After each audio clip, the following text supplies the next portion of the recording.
Okay, let's go.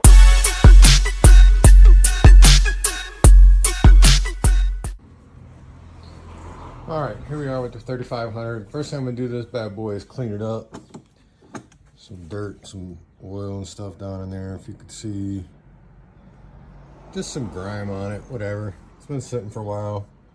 It's a 2022 model, whatever. I didn't really want the newer model, I wanted the older one. But for the price, I couldn't pass it up. So I'm gonna take some of this stuff out of here, probably do the canister delete like everybody else does, though I haven't seen anybody do one on the new model. It's all on the old stuff. But I'm do that and get some of this stuff out of the way so I can clean up in there, soak up some of that oil. I'm gonna do an oil change on this because I'm gonna presume that since it's only got not even 50 hours on it, that it hasn't been broken in properly. So I'm gonna pull the oil out, clean it up. I'm gonna put an iridium spark plug in it, you know, all that stuff. What else is coming up? I'm gonna flip the RV plug around. Most people do that.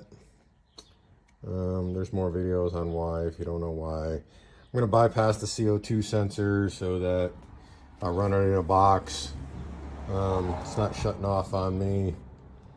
You know, typical maintenance on this thing. First thing I'm gonna do is pull out some of this stuff, clean it up, and we'll come back and you can see where I'm at. Alright, first thing I'm going to do as I've gotten into here is there's all kinds of junk in there. I don't know if you could see it, but I could see stuff floating around in the fuel. So first thing I'm going to do is drain all that fuel out. I'm putting a fuel cutoff on this. It doesn't come with a manual one, it comes with an automatic one. But the reason I'm doing that is I am converting this, as I said, to run tri-fuel. So it'll run gas, it'll run propane, and it'll run natural gas. So I can hook it up to my house. However, you need to empty out the bowl if you're gonna run propane, you're gonna switch from one gas to the other. So there's different ways of getting it to run out, but I'm just gonna put a fuel switch on it. I mean, it's simple, cheap, easy.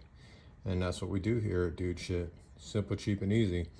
So I'm gonna figure out how to get all these panels off so I can get underneath here and get to there. I'm gonna clean all that junk out of there because I don't like my stuff being dirty. Then I'm gonna dig out the fuel line out of there, get that out. I'm gonna dump all the fuel out. And then if I can find an easy way to do it, I might put an inline fuel filter in it as well, because why not? They're like $5. So, all right, I'll be back.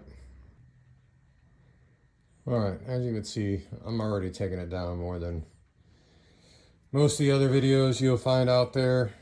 Side panels are completely off, in case you forgot what it looks like. Haven't taken that one off yet, but it's coming off. And this is what I'm talking about when I say I like clean. So this is what it looked like before. And that's how it's going to look when I'm done. Bunch of oil in there, gunk, whatever. I don't like that stuff. I want my stuff to be clean, so it's gonna get cleaned, because that's what I do. Yeah. I'll be back in a bit. All right, if you wonder what the backside of the Predator Jenny looks like, this is it.